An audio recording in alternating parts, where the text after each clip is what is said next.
Welcome into another episode of the Starting 502 podcast. I am your host, Jay Cook, joined by Alan Thomas. Alan, how are we doing? Us, Western Kentucky, maybe a few other teams in the state undefeated. Some others are not. I'm feeling pretty good, especially Card's big win over Ohio. Alan, how are we doing tonight? I'm feeling confident and undefeated as well, and I feel extra polished after last night. Well, by the time the listeners or viewers see this, it'll be a couple nights away, maybe 3 nights away. We don't know when this is going to exactly air, but looks like another team, a certain team in Kentucky, not too far from here on a map, suffered another loss, which we're not going to talk about because everybody else is. So we don't need to get into it. The world is doing all the boot stomping on that one. I was about to say, So Kentucky fans are giving themselves a hard enough time. I've been yeah. seeing tweets there. One guy said, "Is he our Kenny Payne?" And I think it's the last tweet I have on my page right now. It cracked me up. So Kentucky fans are giving themselves a hard enough time, so we don't have to go over it. Yeah. Let's start off with the Cards. Last time we saw them against the Ohio Bobcats, Cards win 106-81. At this point, it feels like it's inevitable for the Cards to score 100 or get damn near close to 100. hmm Let's start with the positive, Alan. From the game, what did you see? What did you take away where you're like, okay, great, this is another step in the right direction for this Louisville team? still shooting it consistently from deep. You don't see any drop off yet. They're going to have games where you're like, well, that was kind of a clunker. Like just collectively, that's the way it is. With every team that can shoot well. What I saw was still a lot of hustle plays. A lot of guys trying to earn minutes that aren't starting. We're going to talk about a couple of those guys. But everybody's kind of taking care of the ball when they have it for the most part. I think Ohio was a little bit spunkier, a little bit scrappier than I anticipated. I mean, I had this game as a huge blowout, but Louisville got hit a few times, and then Ohio had a couple players that could definitely hoop, and they were knocking down shots. We're going to talk about that too, just a little bit. But yeah, overall, I just think the hustle is still there. The drive is still there. And I'm not seeing a team. I didn't see any kind of letdown. I think some people may have been their take with the Ohio game is just a drop off from the Kentucky game. I didn't see that. Yeah, I agree. I think from a positive standpoint, the offense was in a groove once again. When you score 106 points, that's incredible. We're leading the nation, most points per game at 103 per game, and we're eighth in the nation in points per possession. I think this is the offense that everyone dreamed of when hmm we learned about who Pat Kelsey was, especially when we saw the team last year in the Bahamas when we were just moving the ball, making threes. The ball never seemed to quit. We had a lot of talented players on the floor. Obviously, injuries derailed that. But I think this is the team that people envisioned whenever we signed PK and realized who he is as a coach. So I think that's Yeah. great. If we score like this, we score the way we are, we're going to be hard to beat by any team. We'll have some clunker games, obviously, but for the most part, it's going to be hard for us to lose whenever we're shooting this well. hmm Another big takeaway for me, I thought the guards their starting guards, McNeely, Conwell, Michael, continue to look like the best guards in college basketball. I've heard hmm some national broadcasters talk about it. That we have the best backcourt in the nation. I don't think everyone in the nation is aware yet because it's still an early season. But I mean, these guys prove it in and out every single night. They have not let us down. It's a short season so far, but they have not let us down. Last game, 56 points combined between the three, knocked down 12 threes, and combined for 10 assists as well. But Alan, the bigger point I want to talk about with this guard play is not those big three, but actually the two that come off the bench, Uh-huh. Adrian Wooley and Kobe Rodgers. I think they're such unsung heroes on this team. The two combined for 18 points and 11 rebounds, which is crazy. 4 assists and 4 steals and blocks combined. I just feel like it's such a relief to have McNeely come off the floor or Conwell come off the floor, and I don't worry about the play falling off. Like the energy that Conwell comes in, or the energy that Woolley and Kobe come in with is incredible to me. And I'm not like when Chucky left the floor last year, like 2 minutes a game that he did, it was like, hmm who the fuck runs this offense? How do we facilitate anything? But with these guys off the bench, I don't feel that way at all. I think they're unsung heroes, and I love that there's no fall off when it comes to these guys on the floor. Yeah, I couldn't have said it better. I think you nailed it to the wall. Um, yeah, I'd like to spotlight. Obviously, like I could spotlight both of them. I'd really like to spotlight Adrian Wooley for a second because one thing that I like to do if the game gets out of hand a little bit, even sometimes if it's close, I'll just kind of distract myself on purpose if I want to learn about our roster. And it's kind of different the past few years where you have interchangeable players all the time. This one especially is so deep that I just want to learn so much about each player all the time, if I can. But Adrian Wooley, right, comes in the game. I'm watching him. One thing about when Wooley and Rodgers come in the game is you get a different look where it's like you're not going to be wowed by you can step back from Michael. He can drain the three. Like you have to get up on him. So you're not going to be overall wowed by the athleticism. Where they get you is like I was talking about a second ago in the hustle department. If Kobe Rodgers really likes to get up in you. So does Adrian Wooley. But one thing I noticed about Adrian, and this is just me watching him for a few possessions, I was kind of in awe of the fact that whether it's Conwell, they might run a fade screen to Conwell, right? That's one thing is they run as many fade screens to him as they do Isaac. Sometimes Isaac is not quick enough to get over to get the fade screen as quickly as Conwell, and he's been accurate shooting it. So whether it's that, whether it's they go to the corner for Isaac, or whether Mike Hill pulls up, doesn't matter. I see no body language whatsoever that lets me know Adrian Woolley is like, oh, they got that, or this isn't my possession. You know, he on every three that goes up, if it's not Adrian Woolley pulling the trigger, he sprints to the rim. Mm-hmm. This dude is what 6'3", 6'4", like I mean, help me out. I can't remember how tall he is, but he goes down there in the trees and he does not care who's there. I mean, I'm talking dead sprint. The first time he did it, I thought, okay, he's trying to yam on somebody because it's Ohio. Right. The second time, Ohio had subbed in the taller guy, the one that almost got into it with Kason Hadaway, the guy that's like 6'10" or whatever. And another three goes up from Michael. This one ended up going in, but he sprinted. This is Michael Brown shooting, right? And Adrian Wooley is sprinting to the rim like he's going to get a putback or some kind of, a rebound of some sort or a tip out. Like just a guy that is an energizer bunny. And like I never really, I guess, respected his how in shape he was until not this game, I think the Kentucky game too, but this game, like he was unrelentless on the defensive end, unrelentless in all the little things, and it's. I remember seeing a Instagram post of his over the summer where he was talking about how much work he puts in off season and outside of practice and things like that, and it's really showing. I was so impressed by him and Rodgers too, but I just wanted to spotlight him for just a second because I'm over the moon about like when he comes in the game and the energy level just goes through the roof. It's great.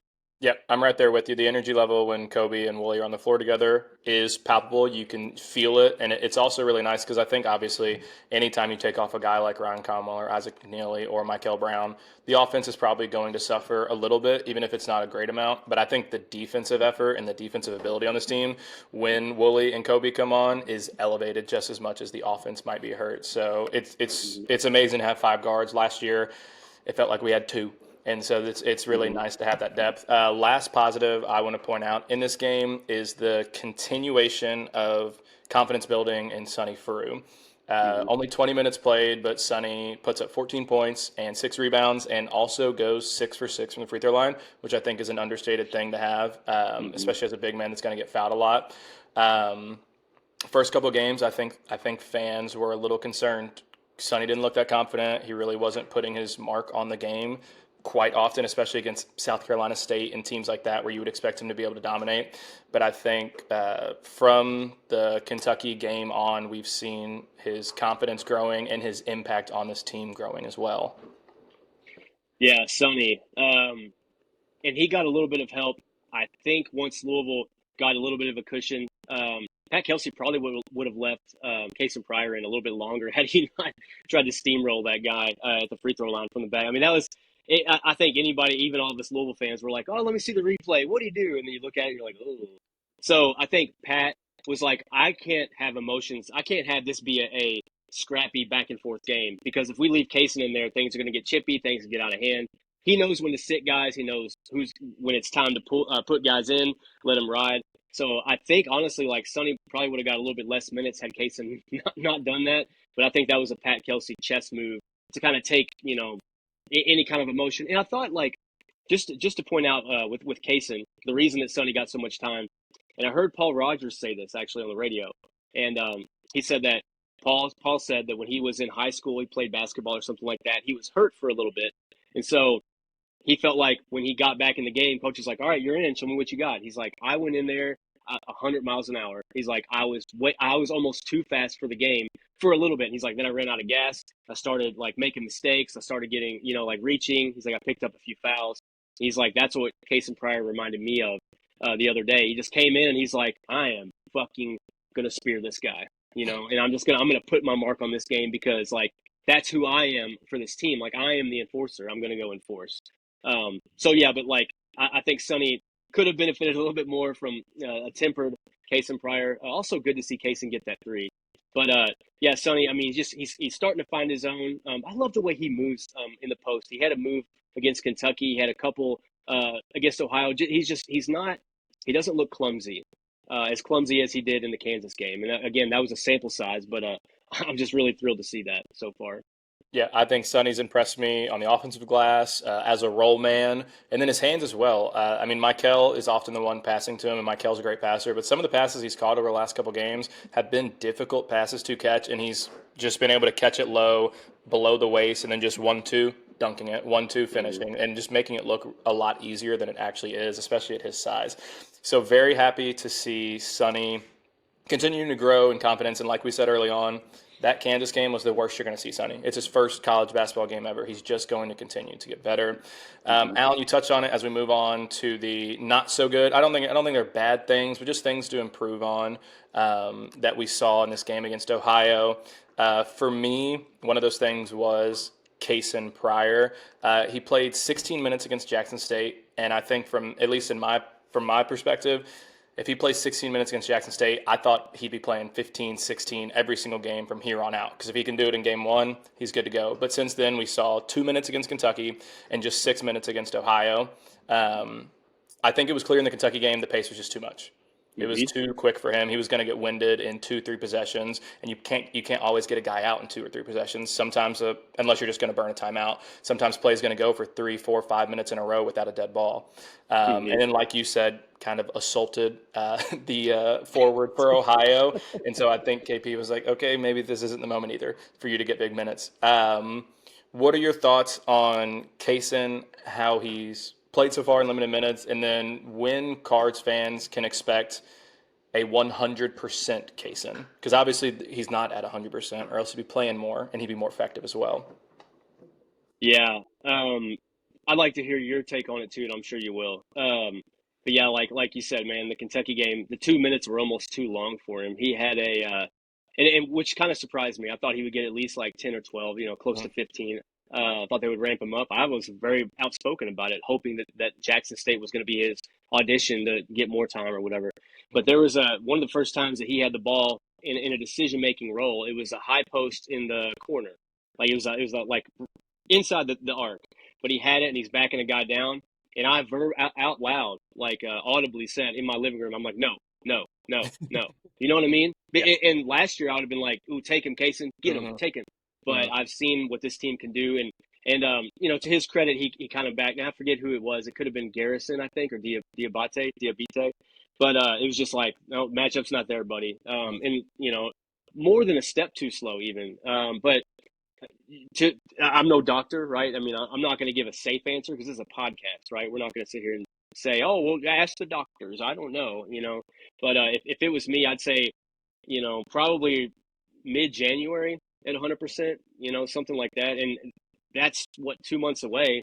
But just seeing how this team runs, maybe for last year, not that you rush him back at all, not that Pat Kelsey would, but I think last year the perspective's a little bit different. Like, okay, we need this guy. We need a lot more necessary. Yeah. Yeah, a lot more. So that's my like not safe answer is like mid-January. I'm not even sure who we stack up against. Probably like somebody in the conference, but I don't know if any. I'm not looking at the schedule right now. What game that would be that we're going to be like, all right, it'd be nice to have him. Yeah. I'm not sure. I'm there with you. I think that it's clear that he's still trying to get his feet out from under him. He's still trying to get his stamina back. And I think an underrated thing is he's trying to figure out what role he has on this team. Because like you said, last year his role was so much more for this team. He was at times the best player on Louisville's team. I mean, Yeah. it really wasn't until he got hurt that Chucky came in, Terrence stepped up and started becoming our 1-2 punch. When he was there, he was at times the number one option. And now when he's on the court, he's probably the fourth best option at best, because typically Yeah. you'd rather have Woolley, you'd rather have Conley, you'd rather have Michael, you'd rather have guys like that creating the offense and then him Hmm. playing off of that. So I think it's just as much conditioning, speed of the game, strength of the game, confidence in the knee as it is where the fuck do I fit in this team. And I will say, Hmm. I think he's done a good job of not trying to do too much, trying to be too much. That was a fear of mine. He hasn't really shot the ball a ton. He's rebounded well, and he's played some good defense as well in small spurts. So I've been impressed with that. I think you're right. I think it's December, January before we see, and not early December, obviously. I think it's late December, Right. early January before we really start to see a confident Kaysen that is fully back at a stamina level and better understands his role on this team. Another guy that Hmm. stood out to me in a negative way is Kanai. We sat here 2 weeks ago, and after 2 games, Kanai's averaging 18 a game. I think he was second leading scorer on the team. Hmm. And I'll admit it, I sat here and hyped him up. I was like, this is the Kanai. This is the jump that we talked about. This is that sophomore leap. This is what we expected. This is what I expected from Kanai. Hmm. Since the Jackson State game, since the South Carolina State game, he's been really quiet. Is playing just 12 minutes a game in his last two against Kentucky and Ohio, and is only averaging 2 points per game. Small sample size, so hard to truly judge, but it's Hmm. clear he's not as confident as he was the first 2 games, and he's not being relied upon as much in the first 2 games. Do you think that's too small of a sample size to judge, or do you think as this competition upticks, this is more of the Kanai we're going to see? All depends on, in my opinion, what kind of team you face. I didn't. I had seen on paper where Ohio attempts like 20 something threes a game, and I thought in my head like, no chance they try that. Against us, I think they're going to try to slow the game down, which is what our opponent this Friday I think is going to try to do. But I'm like, no shot they attempt 20 something threes, and I mean, sure enough, that was a confident looking team, Ohio team, and just to take a page out of Pat Kelsey, like Pat Kelsey seeing the way our offense flowed and the way the game flowed and how it worked out for us against Kentucky, the pace, like when the game was at its fastest against Kentucky, it benefited us the most. And I think Mark Pope saw that, and I think he didn't want to see that because that's the way he wants to play. But I think for Pat Kelsey, he's like, I think we can do this. I mean, honestly, at times against Kentucky, we looked like somebody else said it. I agree. We looked like an NBA team out there. Just like, I mean, it's firing on all cylinders. And I think trying to come out and fun and gun with us is a bold strategy, Cotton. And I think Ohio did a good job, like held their own. Like I'm not going to shit on Ohio. I think as much as I was cussing them during the game because I thought like God this guy, but like I think they really came out and punched us in the mouth a few times. I say that we won by 25 points, but I think when the game's like that, and not to say that Kanai can't keep up, but when we don't have to create off the dribble as much, it's not going to benefit Kanai because like Kanai's not going to be in most times even a top three, like if a top three option to shoot a 3-pointer or like a top three option to get to the bucket. You want to get a guy open to shoot, like we have tons of shooters on this team. So more often than not, and I'll touch on it here in a second, but I think he's going to have an opportunity Friday. Yep. Now moving on to Friday, we go from the Ohio Bobcats, stay in the same state, to the Cincinnati Bearcats. Yeah. Cards are playing Cincinnati on Friday. Technically a neutral site game, really, really close to Cincinnati's home gym. But I have heard that maybe a 50-50 crowd. A lot of Louisville fans expected to travel, and not as many Cincy fans as I first expected whenever Yeah. I saw the proximity of their home arena to where it's at. Hmm. But the Bearcats come in. Wes Miller is still there. Fifth season, still has yet to take the Cincinnati team to the tournament. They're currently 42nd on KenPom, just above teams in the ACC like SMU, Syracuse, and Wake Forest. If you watch the Cincinnati team last year, they don't really have a lot of returning pieces. They lost Dylan Mitchell. They lost Jizzle James. But they did bring in a top 30 recruit, and then they did also bring in Kerr Krissa and Baba Miller, who I'm sure Louisville fans are somewhat familiar with. Kerr Krissa played at Kentucky last year, and Baba Miller was a guy that I know Louisville was very heavily interested in at one point as a transfer. So far, Cincinnati has played a really easy schedule. They've played 3 teams out of the 4 that are outside of the top 220 in KenPom, but they did beat Dayton, who's a solid team, top 75 team in KenPom. They also only beat Georgia State by 10, who's like a bottom 50 team in the nation. So this is an interesting team. Alan, we'll go into the big players to know for this team, but just from a general perspective, what are your thoughts on this Cincinnati team? What should fans know about before they watch them on Friday? Yeah, I mean, just Wes Miller is, out of this whole family, right, of basketball geniuses, or like all the people in college basketball named Miller, he probably has the best, like, defensive identity. I'm not saying like the best overall coach. I just think as far as like what he can do to frustrate you, like Wes Miller, probably has the best like philosophy for that. And that is the one thing that I'm worried about. Like obviously the players stick out to me. This is kind of like the when players come into the Yum, like Trey White, Dre Davis, like that used to play here and they come back and play. This is kind of the reverse that where we go to a place where a player that never played us, Kirk Risa, that was supposed to play, he didn't play. He was there on the bench. Then you have a guy, Baba Miller. Like it's that kind of familiarity. Like we're familiar in a way that like I don't know. It's kind of like you spurned us, and the other guy, like we were on the bench on our arch rivals bench. So it's like it's kind of the opposite. That's why we're familiar with these guys. Kirk Risa leads the team with 5 assists. I knew he led the team in assists. I didn't know it was 5 per game. Noticeably, their competition hasn't been amazing.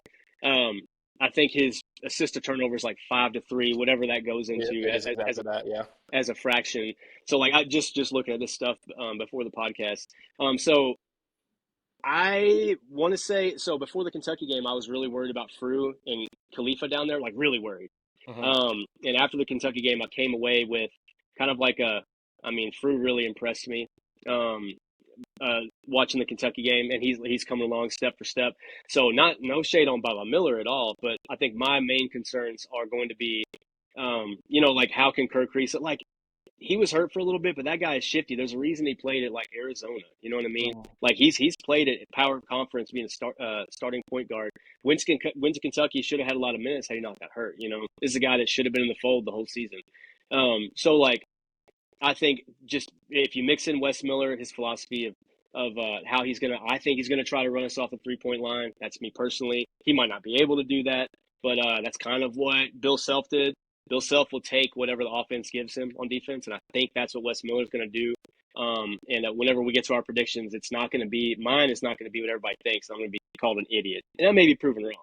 But that's what worries me the most. Is just the overall. Is Wes Miller going to try to make this a slugfest? I think he is. Yeah, so this Cincinnati team is big as hell, and they thrive on the defensive end, and they are not good in half court offense, is at least my takeaways from watching them play and then also seeing their team statistics. Their front court is huge. They've got their small forward is Sean Abive, I think is how you say it. He's a top 30 recruit. He was a McDonald's All-American.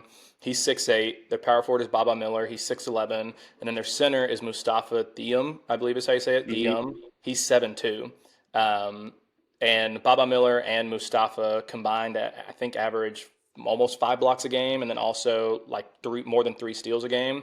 So this team is defensively very, very strong. They're top 20 in blocks per game. They average more than 6 a game. They're top 25 in forced turnovers per game. They force nearly 18 turnovers a game. I will say, though, I think you're right. I think Wes Miller would be wise to not try and run and gun with this Louisville team. But this Cincinnati team does play fast. I think it's because Wes Miller is aware that their half-court offense is not good. They average just as many possessions as Louisville. They're both top 10 in the nation in possessions per game, and they're scoring 16 fast break points per game. When I watch this Cincinnati team, what they want to do is they want to play really good defense, force you to take 25 seconds off the shot clock until you're able to shoot. And then as soon as you turn the ball over or as soon as you miss, they're boom, boom, boom, push, push, push, because they know their half-court offense is not that great. This team cannot shoot.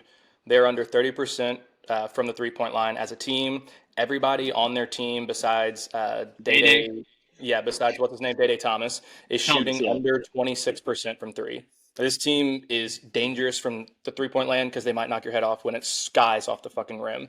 And they also only shoot 63% from the free throw line, which is bottom 50 in the NCAA. So, like, this team cannot shoot. They also turn the ball over a lot, which is one thing Louisville's been really good at, is forcing turnovers. Mm-hmm. This team averages more than 16 a game, which is bottom 20 in the NCAA. So I think it will be interesting because you're right. Wes Miller is probably wise to not try and get in a run and gun situation with Louisville, because I think Kentucky tried that. Kentucky is more talented than Cincinnati, in my opinion, and that Mm-hmm. didn't work for them. I don't think it would work for Cincinnati as well. But at the same time, I don't think Wes Miller wants to see his team slowly bring the ball up the court and start their offense with 20 seconds with the defense fully set up. So I Yeah. don't know. I'll be interested to see how he goes about that. We talked about Kirk Reese a little bit. He's averaging 6.5 and 5 assists per game, is turning the ball over 3 times a game. To me, he is more of the guy that we saw at Kentucky, that level, than he was the guy at West Virginia or Arizona, where he was averaging 11, 12 points per game and 5 assists per game. Alan, who are some of the other guys that people should be aware of on this Cincy team? You can start with Day Thomas if you want, since we talked a little bit about him. That's what I was going to bring up. Is it's just kind of a stat that, I mean, anybody that looks up Cincinnati this year, that you're going to see, that's the stat that's going to jump off, because of course I want to see who the shooters are, like who's going to be on this person potentially, like and like, yeah, Day Thomas 61% from 3-point line, Yeah. and that's not like, 5 of 9. This dude's like 11 of 18. I mean, that's a Yeah, confident he's shooting shooter. 4.5 threes per game. So it's not like it's like, oh, Yeah. he's made one each game.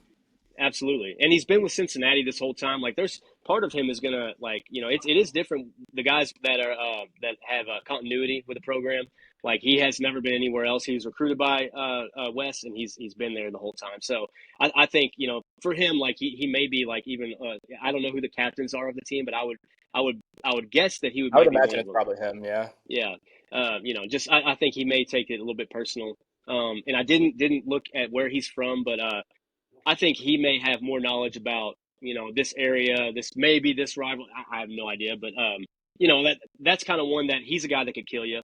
If, like, not saying we'd lose. I don't think we're going to lose the game. That's a guy that, like Pavletsky, how the hell you say his name, Pavletsky, Mhm. from Ohio did. Just a guy that can get loose and get confident. Like that turnaround in the low post, kind of a mid post that Pavletsky had on. Forget it was that bounced in, that turnaround fade that he had. I was like, oh, okay, this guy's feeling himself. I think Day Thomas is one that could absolutely, start barking and get everybody going. That's one that I'm gonna be looking for. Yep, I agree. Day Thomas is good. Don't think he's a 61% 3-point shooter, but if there is anybody on this team that you don't want to leave open, it is him. We talked about him a little bit. They're small forward, Sean Aviv, I don't know exactly how to say it. Former McDonald's All-American in the class of 2025. He's a big wing. He's 6'8". He's a talented scorer, and he thrives on making tough shots.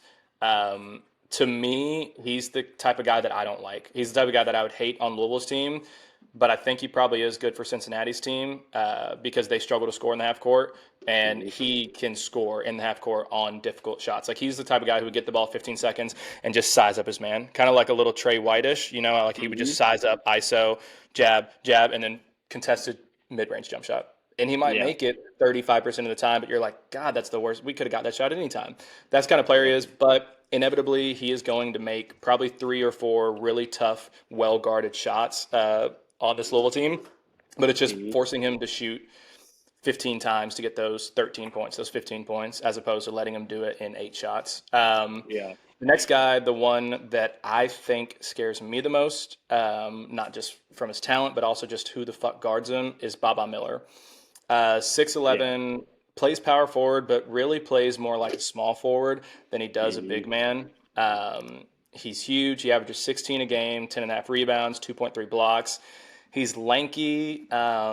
He doesn't play like Kevin Durant, but he's kind of got like the look of Kevin Durant with just how large he is, but also how well he dribbles the ball and how well he moves with the ball in his hands. Mm-hmm. Baba Miller he's not a good 3-point shooter. He's shooting 20%, but he still will shoot them if he's open. He's better at just attacking the rim and using his size to score once he gets into the paint. To me, he scares me the most because I don't know who guards him. Sonny's not quick enough. Vangelis would be too short.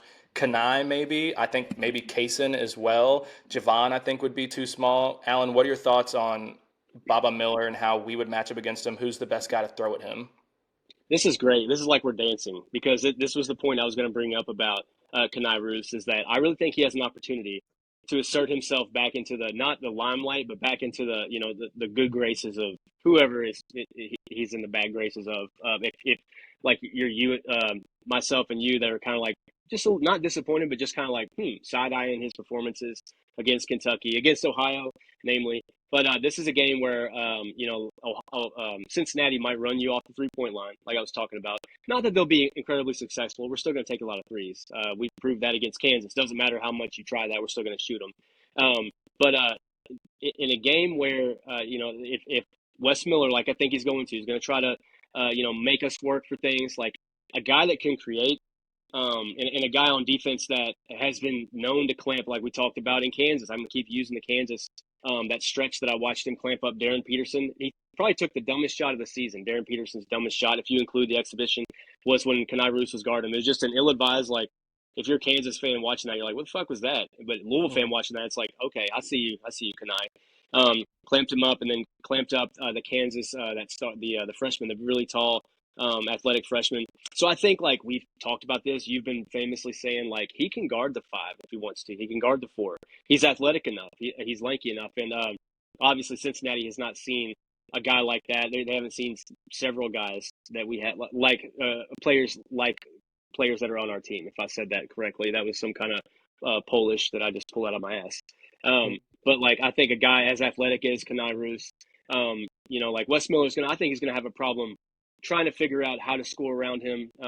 We could see Kenai get more minutes than he's had all season just because of matchups. Yep, I agree. I was going to say I think Kanai might get the start again. I know we've seen him start a few games. Javon was also hurt one of those games, but I could see Kanai, especially because he wants to go. Baba will be playing the first 4 or 5 minutes till he gets subbed off. He wants to see Kanai on him as opposed to Javon. Last guy, and then we'll go to just our overall thoughts of this game, score predictions, and get out of here. Their center, Mustafa, the ginormous human being, 7'2", averages, I think, a little over 10 a game, but he's a defensive impact. He's also a lob threat as well, but 2.3 blocks a game and 1.8 steals.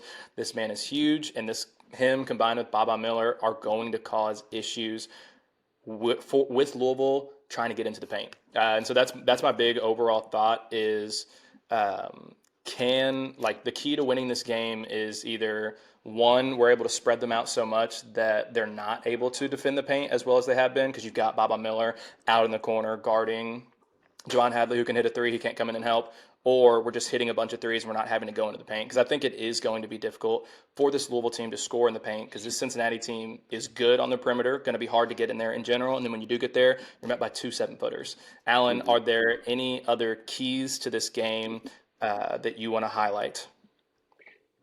It's Isaac McNeely said it in an interview a couple weeks ago where the offensive, what Louisville tries to do is be as creative as possible. That's one thing that Pat Kelsey thrives on. It's one thing he preaches in practices. It's kind of like, be more creative. Okay, why'd you do that? That's predictable. So try to be as unpredictable as possible. Whether it's using guys like Kanai, I'm not saying Kayson's going to be a big factor, but also this could be a good test for Kayson just to see how he measures up. If he's gotten a little bit better even since the last game, a little bit more comfortable I since the think last game. Kaysen matches up really well with Baba. Outside of Kanai, I Yeah, think Kaysen would be the second best guy to guard them. Both long, lanky, athletic guys. I think it makes sense to see a little bit more Kaysen tonight. yeah. And it's just one of those like, how can you get other guys involved? Not saying you have to go off the reservation. I don't think we need to do that. But like I said, like Wes Miller's going to make your life difficult. Like you're saying, like I've been saying on the perimeter. So that's really my only thing is like, what kind of different looks can you have them to kind of like take them mentally, kind of hit them in the gut and take their confidence, the air out of their sails, if you will. So that we can get back into doing, playing Louisville basketball, which is the Pat Kelsey way right now. And we're loving it. Yeah, I think big keys, if Louisville can hit, 10, 12, 14, 15 threes, it'll neutralize the need to score in the paint. Also, don't turn the ball over because, like I said, Cincinnati's half-court offense is bad. But if you turn the ball over the way they want you to, that allows them to get in transition. That allows them to score easily. If you don't allow the Cincinnati team to get easy buckets in transition, then I don't think we should have a huge problem with them if they're mainly in the half-court. Alan, let's go score predictions and maybe give me an MVP or a reason why you think the score is the way you predict it.